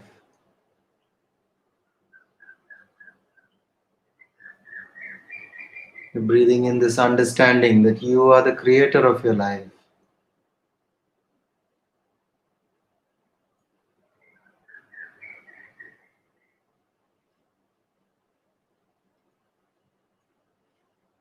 You can begin now to feel that love for yourself.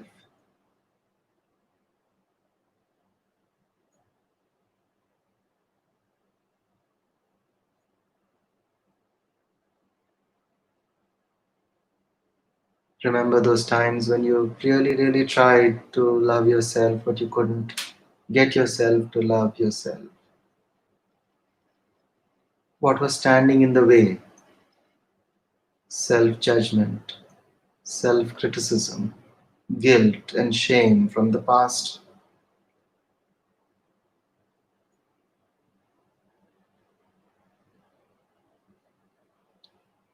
and fear about the future, anxiety, worry, tension, all these energies coming when you think from the future. And now you know why you couldn't do it then, and why you can do it now. It's because you're completely focused in the present moment and you're vibrating with the highest vibration of all, which is gratitude.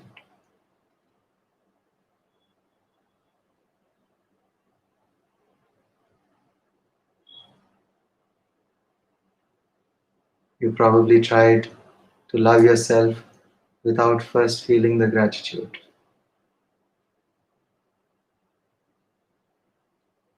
And this is a far more powerful and effortless way to do it.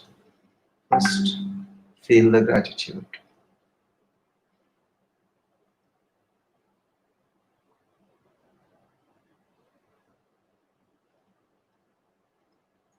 Where there is gratitude, love, appreciation, and joy automatically come there.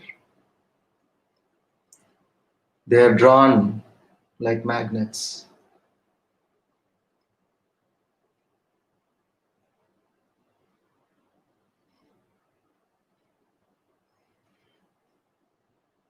Now you can feel this gratitude going up to 1,000,000 times more than before.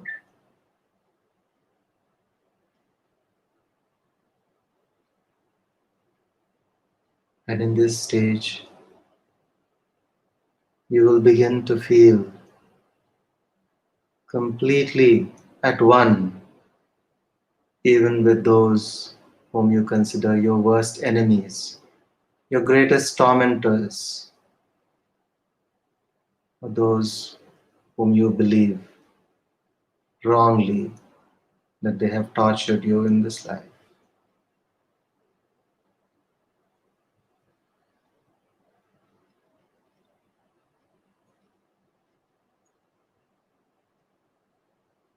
Because you know the truth that you are the creator of your life and that you attracted all these situations and people into your life for your own learning, for your own growth, for your own evolution, and that you must be eternally grateful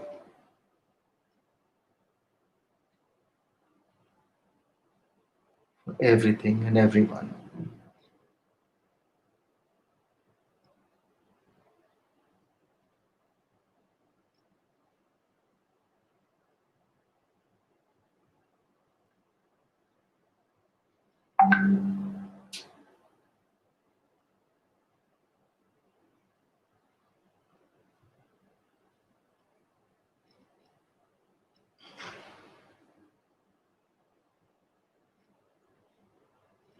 Now you can understand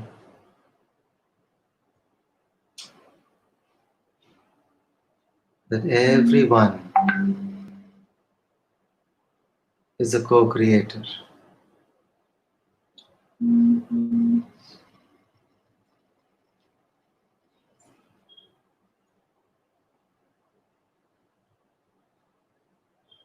Everyone is a co creator with you in your life journey. Acknowledge this great truth.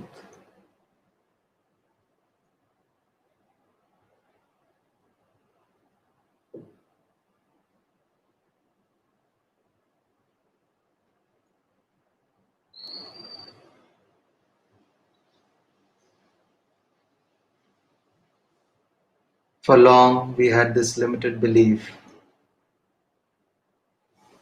that what we do and create in our life does not affect anyone else.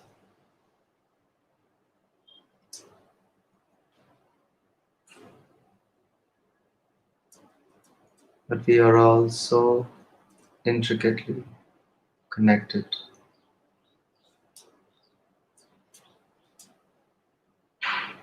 that everything affects everyone.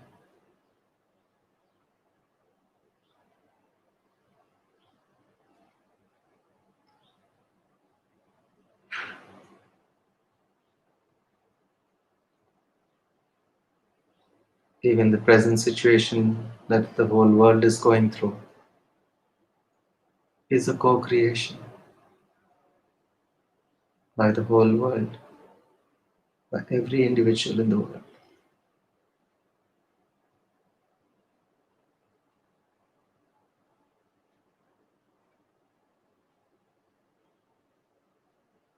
You are not a victim of this situation. Each one of you, each one of us has played our part in this creation. When you know this great truth, you will no longer feel any animosity, any anger towards anyone whom you feel are responsible for this.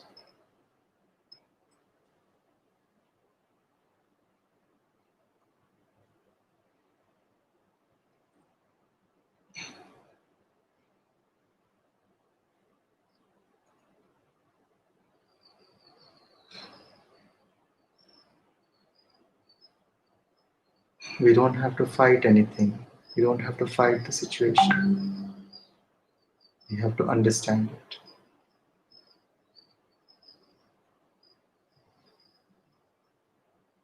We have to live in harmony with that situation because we created it. The more we resist, the more it persists. The more we are in harmony with it, the less it affects us negatively.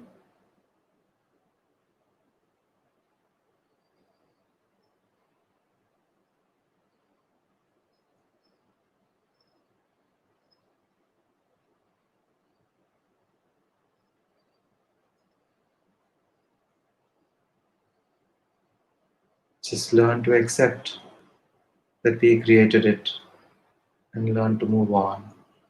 And everything will be fine.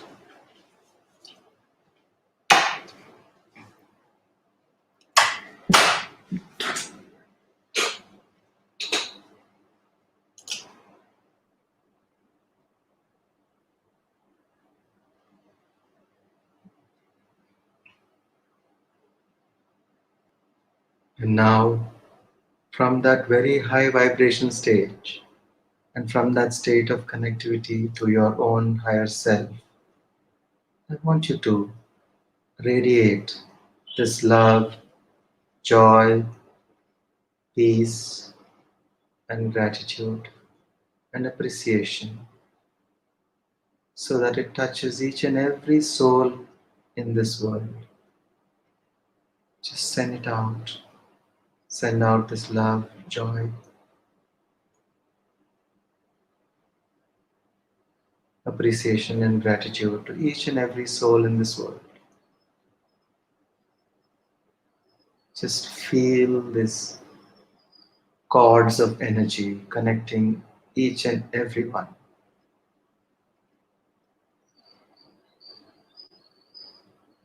All of us connected on this amazing web of love, light, joy, and gratitude.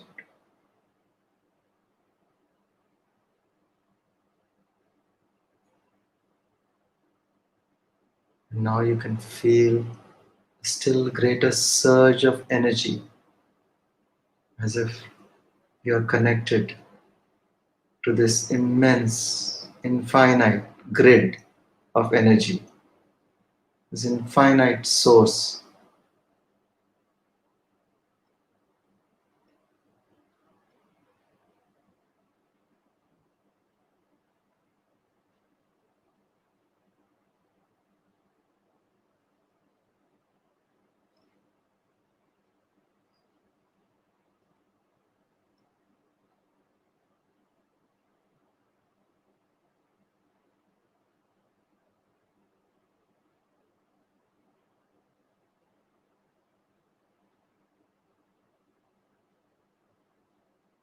And in this elevated, connected state of being, I want you to give thought to what it is that you want to contribute to this world.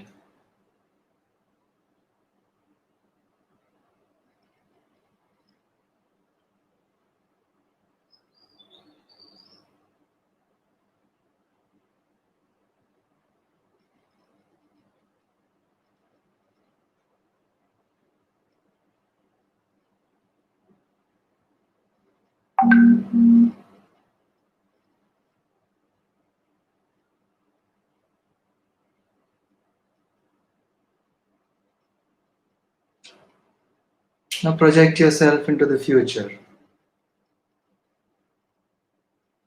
and see yourself already doing what you just felt that you wanted to do.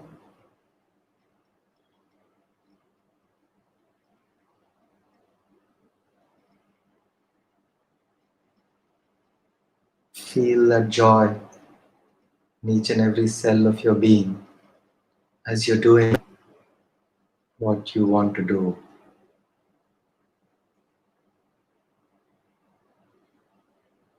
Feel that satisfaction. Feel the peace.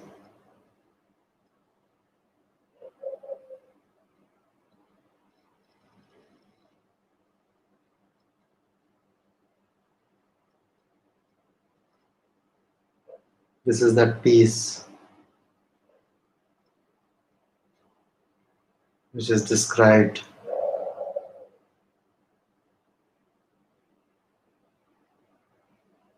as peace that passeth understanding.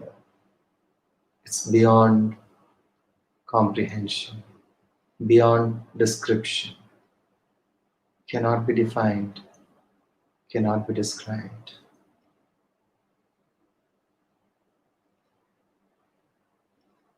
but it can be felt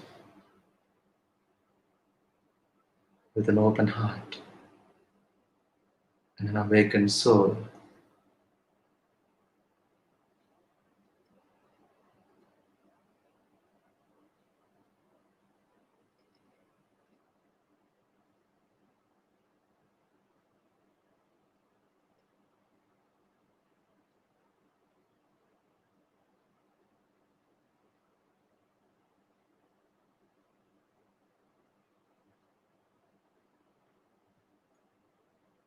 I want you to dwell in this for some time so that you know how it feels.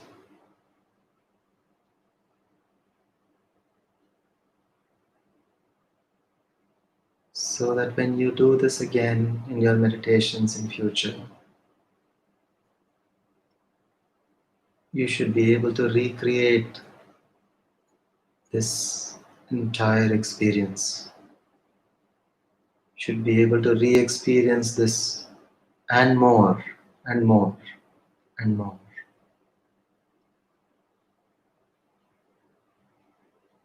And your experiences will get better and better with every subsequent meditation. You become a much more powerful creator and co-creator.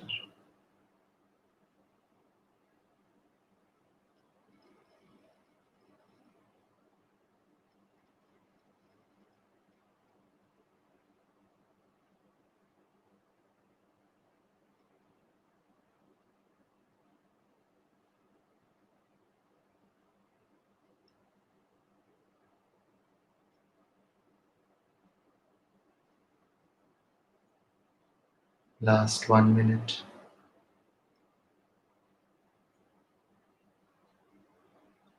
You can just integrate this whole experience.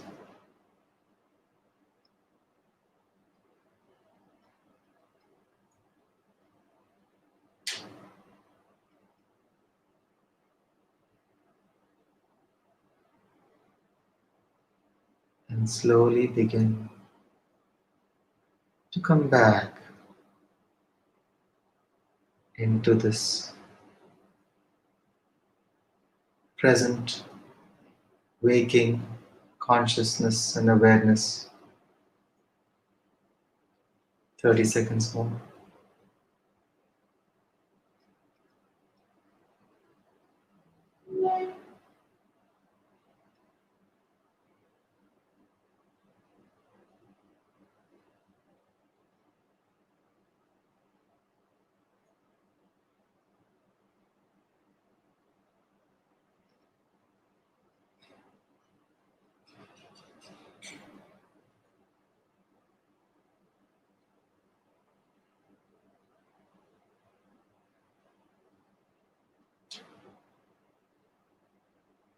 10 seconds.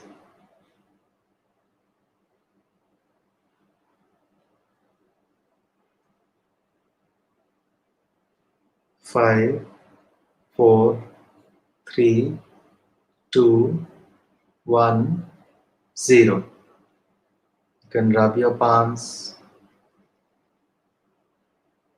Slowly, gently place them on your eyes.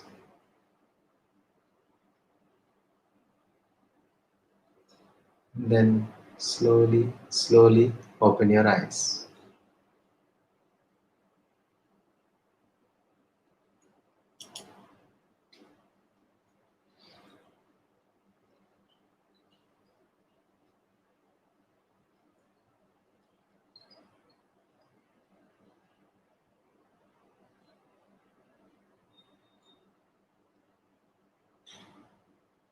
Welcome back, friends. Can a few of you share your experience in this meditation?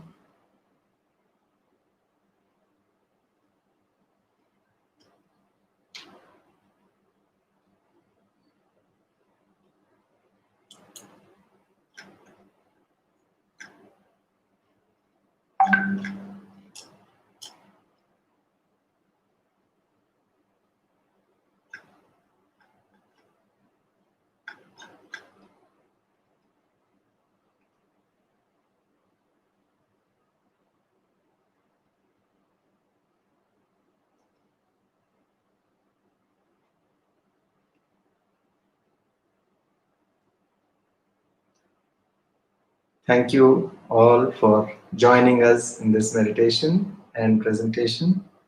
And please share whatever experience you had. If there's anything that you would like to share with us.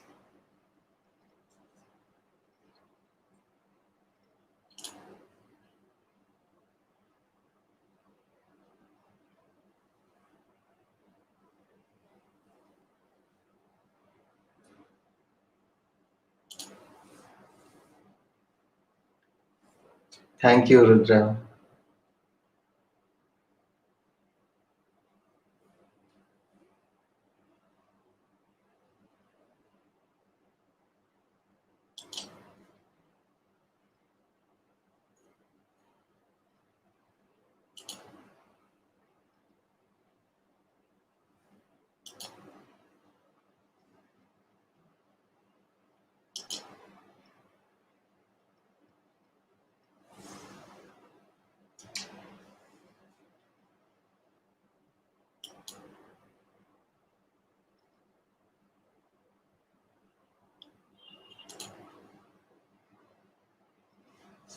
Thank you all, and let's stay connected. And please keep